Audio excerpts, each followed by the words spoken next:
नमस्कार साथियों। आज चलते हैं एक छोटे से शहर की ओर। वहाँ पर एक युवा लड़की थी, लतिका। उसे स्कूल जाना और नई चीज़ें सीखना बहुत पसंद था, लेकिन वह शिक्षक के पढ़ाने के तरीके से नाराज़ थी, क्योंकि सिखाने के लिए कभी भी कोई व्यवहारिक उदाहरण नहीं दिए जाते थे। स्कूल और पढ़ाई कैसी होनी चाहिए, इस पर उस लड़की का अलग दृष्टिकोण था। भले ही वह इतनी छोटी थी, उसने अपने लिए एक लक्ष्य निर्धारित किया कि वह वहाँ की सबसे अच्छी शिक्षिका बनेगी और हर बच्चे के लिए पढ़ाई को दिलचस्प बनाएगी। इसलिए उसने कड़ी मेहनत से पढ़ाई की, कॉलेज गई और अपनी कक्षा में सर्वश्रेष्ठ बनकर पढ़ाई पूरी की। उसने अपना सारा समय शिक्षण के क्षेत्र में अच्छी प्रथाओं को सीखने के लिए समर्पित कर दिया। वो फिर वापस आकर अपने बचपन के स्कूल में जो कुछ भी सीखा था उसे लागू करने का फैसला किया। यह युवा लड़की, जो अब स्वयं एक शिक्षिका थी, इस बात पर गर्व महसूस करती थी कि जब कोई छात्र पहली बार में किसी चीज़ को समझ नहीं पाता था तो उसे समझाने का एक अलग तरीका खोजती थी। एक दिन वह 6 साल के बच्चों को गणित पढ़ा रही थी। उसका तरीका सरल था।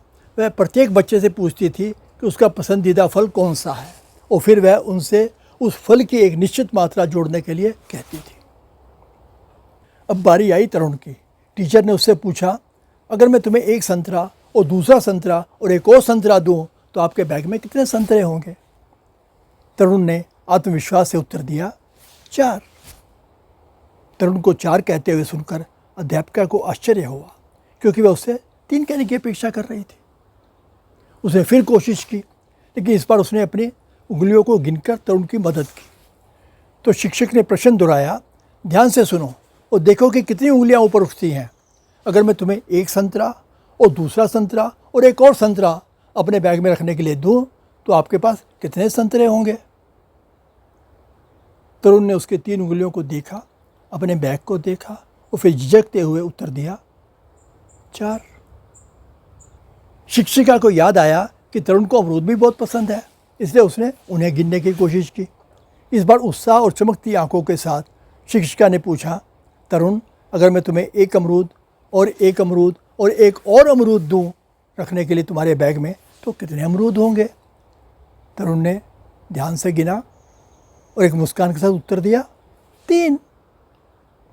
अपनी कोशिश के सफल होने पर टीचर के चेहरे पर विजयी मुस्कान थी। एक बार फिर उसने तरुण से पूछा, अब बताओ, अगर मैं तुम्हें एक संतरा और दूसरा संतरा और एक और संतरा रखने के लिए दूं तो तुम्हारे बैग में कितने संतरे होंगे? टीचर को खुश देखकर लड़के ने तुरंत उत्तर दिया, 4। शिक्षिका ने थोड़ी सख्त और चिड़चिड़ी आवाज़ में लड़के से पूछा, कैसे? बताओ, 4 कैसे? तरुण ने झिझक के साथ धीमी आवाज़ में उत्तर दिया, क्योंकि मेरे बैग में पहले से ही एक संतरा है।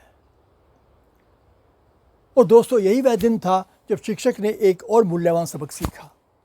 वास्तविकता हमेशा वैसी नहीं होती जैसा आप सोचते हैं कि आप जानते हैं। आपके संवाद में और दूसरे व्यक्ति की समझ के बीच के अंतर को पाटना अत्यंत महत्वपूर्ण है। साथियों, इस कहानी का आज का क्या संदर्भ है, उसकी चर्चा करेंगे अपने अनुस्मारक के बाद।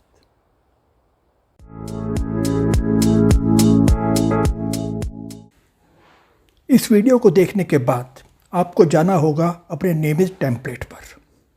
यदि आपने वो टेम्पलेट अभी तक डाउनलोड नहीं किया है तो नीचे डिस्क्रिप्शन में दिए गए लिंक से डाउनलोड कर लें, या वैसा ही चार्ट प्लेन पेपर पर या अपनी नोटबुक में ड्रॉ कर लें, जैसे भी ठीक लगे।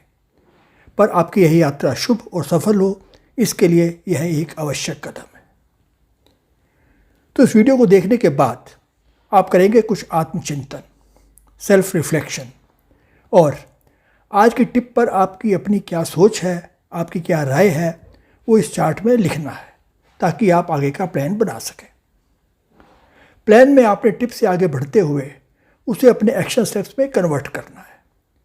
यह समझना भी आवश्यक है कि टिप तो एक होगा, परंतु उसके लिए उठाए गए कदम बहुत से हो सकते हैं। आपके लिए क्या उपयुक्त होगा, यह निर्णय केवल आप ही कर सकते हैं। तो आपको क्लियरली लिखना है कि आप इस टिप को इम्प्लीमेंट करने के लिए क्या स्पेसिफिक कदम उठाएंगे। अगला स्टेप है आपका लक्ष्य, यानी टारगेट। आप यह कदम उठाकर कहाँ पहुँचने का लक्ष्य रखते हैं?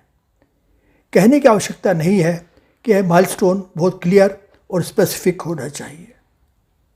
अब कहाँ पहुँचना है यह तो निश्चित हो गया, पर कब तक? यदि इसकी कोई तिथि नहीं होगी तो आपके टारगेट का कोई मतलब नहीं रह जाएगा। तो आपको एक निश्चित तारीख तय करनी होगी। और अंतिम सेक्शन है समीक्षा, रिव्यू और आगे की कार्रवाई। यह आपको भी नहीं भरना है। आप कुछ समय बाद यहाँ पर वापस आएंगे अपनी प्रगति देखने के लिए। और जब आप अपना टारगेट अचीव भी कर लेंगे तो भी यह आवश्यक नहीं है कि यात्रा के चरण का अंत हो गया, जब तक आप स्वयं ऐसा निर्णय ना लें। या आप डिसाइड करेंगे कि आपको कोई आगे नया टारगेट, बड़ा टारगेट लेना है या इसे यहीं क्लोज कर देना है। तो समय समय पर आप अपनी प्रगति की समीक्षा करेंगे। ये निर्णय आप स्वयं करेंगे, ऑटोमेटिक नहीं होगा। किसी भी टिप को अच्छी प्रकार समझने के लिए आप किसी ऐसे व्यक्ति से सहायता ले सकते हैं जिस पर आपका विश्वास हो। यदि यह संभव नहीं है तो भी चिंता की कोई बात नहीं। अपने प्रश्न, अपनी शंकाएं वीडियो के नीचे कमेंट सेक्शन में जाकर लिखिए निसंकोच। आप सभी के प्रश्नों का उत्तर देने की पूरी कोशिश की जाएगी। और यदि आपको लगता है कि कोई टिप आपके लिए एप्लीकेबल नहीं है या आप उस पर कोई विशेष योजना, कोई स्पेसिफिक प्लान बनाने की स्थिति में नहीं हैं, तो बस पहला सेक्शन इस टिप पर मेरी समझ और विचार में अपने विचार भरें और आगे बढ़ जाएं। क्योंकि हो सकता है यह टिप आपके लिए आज प्रासंगिक ना हो, परंतु भविष्य के गर्त में क्या छिपा है यह तो कोई नहीं जानता। वैसे भी अपनी यात्रा में अक्सर आपको पीछे मुड़कर देखना चाहिए और अपने पहले के कार्यों की समीक्षा करनी चाहिए और संशोधन करना चाहिए। इसलिए ज़रूरी है कि प्रति सप्ताह कम से कम अपनी समझ और विचारों को रिकॉर्ड करके ही आप आगे बढ़ें।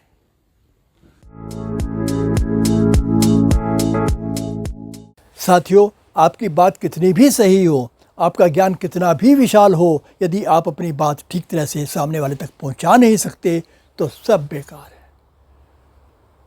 बस यही है आज की छोटी सी टिप का संदेश। कम्युनिकेशन एक सफल प्रबंधक या लीडर का सबसे महत्वपूर्ण कौशल है। आप लोगों को तभी प्रभावित और प्रेरित कर सकते हैं जब वे आपकी दृष्टि और योजनाओं को समझें। विशिष्ट पहलुओं पर केंद्रित अभ्यास के माध्यम से संचार कौशल में सुधार करना संभव है। व्यक्तिगत और व्यावसायिक दोनों स्थितियों में अच्छा संचार कौशल आवश्यक है। प्रभावी संचार जानकारी दे सकता है, विवादों को हल कर सकता है, रिश्तों को बढ़ा सकता है और दूसरों को सकारात्मक रूप से प्रभावित कर सकता है। आज मैं आपके साथ एक सरल पर बहुत ही प्रभावी तकनीक शेयर करूंगा to improve your communication skills. पर उससे पहले आवश्यक है यह समझ लेना कि अच्छे संचार कौशल के प्रमुख तत्व क्या हैं। यह सूची काफ़ी लंबी है, चलते हैं जल्दी जल्दी। स्पष्टता अर्थात क्लैरिटी। सर्वप्रथम आप जो संदेश देना चाहते हैं वह स्पष्ट और समझने में आसान होना चाहिए। अस्पष्ट भाषा से बचें और अपने संचार में सरलता लाएं। नंबर 2, संक्षिप्तता यानी ब्रेविटी। अपने विचारों को संक्षेप में व्यक्त करें। अनावश्यक विवरण या शब्दों के आडंबर से बचें जो संदेश को कमजोर कर सकते हैं। तीसरा, विचारों का संगठन मतलब ऑर्गेनाइजेशन ऑफ थॉट्स।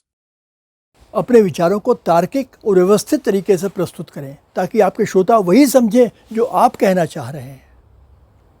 नंबर 4, पारदर्शिता अर्थात ट्रांसपेरेंसी। अपने संचार में ईमानदार और पारदर्शी रहें। महत्वपूर्ण जानकारी छिपाने या भ्रामक भाषा का प्रयोग करने से बचें। आत्मविश्वास सेल्फ कॉन्फिडेंस। आपके संचार में आत्मविश्वास दिखाता है अधिकार और विश्वसनीयता। अपने संदेश का अध्ययन करें और विशेष रूप से चुनौतीपूर्ण परिस्थितियों में संयम बनाए रखें। नंबर 6, अनुकूलनशीलता यानी एडेप्टेबिलिटी। अपनी संचार शैली को आवश्यकता अनुसार समायोजित करें। जिस व्यक्ति या समूह से आप संवाद कर रहे हैं उसकी ज़रूरतों, प्राथमिकताओं और सांस्कृतिक अंतर के आधार पर अपना संदेश तैयार करें। 7वें नंबर पर आता है सहानुभूति अर्थात एम्पैथी। दूसरों की भावनाओं और दृष्टिकोण को समझें और स्वीकार करें। सहानुभूति संचार में संबंध और विश्वास बनाने में मदद करती है। सकारात्मक भाषा पॉजिटिव लैंग्वेज। सकारात्मक और रचनात्मक भाषा का प्रयोग करें। दोषारोपण या आलोचना से बचें। समस्याओं को परस्पर सहयोग और सकारात्मक मानसिकता के साथ हल करें। सम्मान यानी रिस्पेक्ट। जिस व्यक्ति के साथ आप संवाद कर रहे हैं उसकी राय या पृष्ठभूमि में अंतर की परवाह किए बिना उसके प्रति सम्मान दिखाएं। बीच में बोलने से बचें और उन्हें अपनी बात कहने का मौका दें। 10 नंबर पे चतुराई, टैक्टफुलनेस। संवेदनशील या चुनौतीपूर्ण संदेशों को चतुराई और कूटनीति के साथ प्रस्तुत करें। अपनी बात पर अडिग रहते हुए अपने शब्दों का चयन सावधानी से करें ताकि कोई अपमानित न महसूस करे। सक्रिय श्रवण अर्थात एक्टिव लिसनिंग। प्रभावी संचार में न केवल बोलना बल्कि दूसरों को ध्यान से सुनना भी शामिल है। आपकी बॉडी लैंग्वेज, आई कांटेक्ट, हाव भाव सबको बताना चाहिए कि आप ध्यान से दूसरे की बात सुन रहे हैं। गलतियां स्वीकार करना, एडमिटिंग मिस्टेक्स। यदि आप संचार में कोई गलती करते हैं तो इसे स्वीकार करें और स्थिति को तुरंत सुधारें। गलतियों के प्रति ईमानदारी विश्वास पैदा करती है। प्रतिक्रिया, फीडबैक। दूसरों को बताएं कि उनके इनपुट को महत्व दिया गया है। उन्हें फीडबैक देने के लिए प्रोत्साहित करें और स्वयं भी रचनात्मक फीडबैक प्रदान करें। समय मतलब टाइमिंग। अपने संचार के समय पर विचार करें। कुछ संदेश निजी तौर पर सबसे अच्छे तरीके से दिए जाते हैं, जबकि अन्य के लिए ग्रुप में बात करना उपयुक्त होता है। गैरमौखिक संचार, जिसे कहते हैं नॉन वर्बल कम्युनिकेशन। आपकी शारीरिक भाषा, चेहरे के भाव और आवाज़ का लहजा सभी संचार में महत्वपूर्ण भूमिका निभाते हैं। सुनिश्चित करें कि ये सब आपके बोले गए शब्दों के साथ मेल खाते हों। गति यानी पेसिंग। अपने बोलने की गति का ध्यान रखें। आरामदायक गति से बोलें, ना बहुत तेज और ना बहुत धीमे। और जहाँ जिस बात पर जोर देना हो रुकें। Follow up. संचार के बाद यह सुनिश्चित करें कि संदेश समझ लिया गया है और उसी के अनुसार आवश्यक कार्रवाई की गई है। धैर्य अर्थात पेशेंस। कभी कभी प्रभावी संचार के लिए धैर्य की आवश्यकता होती है, खासकर जब विषय जटिल या भावनात्मक हो। दूसरों को अपना पक्ष रखने के लिए आवश्यक समय दें। मित्रों, अच्छे संचार कौशल के इन तत्वों को निखार कर आप अपने जीवन के विभिन्न पहलुओं में अधिक प्रभावी हो सकते हैं, बेहतर रिश्तों को बढ़ावा दे सकते हैं, स्पष्ट समझ प्राप्त कर सकते हैं और समस्याओं को अधिक सौहार्दपूर्ण ढंग से हल कर सकते हैं। अब आते हैं उस तकनीक पर जिसे साझा करने के लिए मैंने आपसे वादा किया था। मेरा एक प्रश्न है, क्या दर्पण के सामने अभ्यास करने से कम्युनिकेशन स्किल्स बेहतर करने में मदद मिलती है? मित्रों, कम्युनिकेशन और प्रेजेंटेशन स्किल्स में सुधार के लिए अक्सर दर्पण के सामने अभ्यास करने की सलाह लंबे समय से दी जाती रही है। क्या आपने कभी इसे आजमाया? क्या यह मददगार था? दरअसल दर्पण के सामने अभ्यास करना काफ़ी चुनौतीपूर्ण होता है। मैं ऐसा इसलिए कह रहा हूँ क्योंकि दर्पण के सामने अभ्यास करते समय आप एक साथ दो भूमिकाएं निभा रहे होते हैं।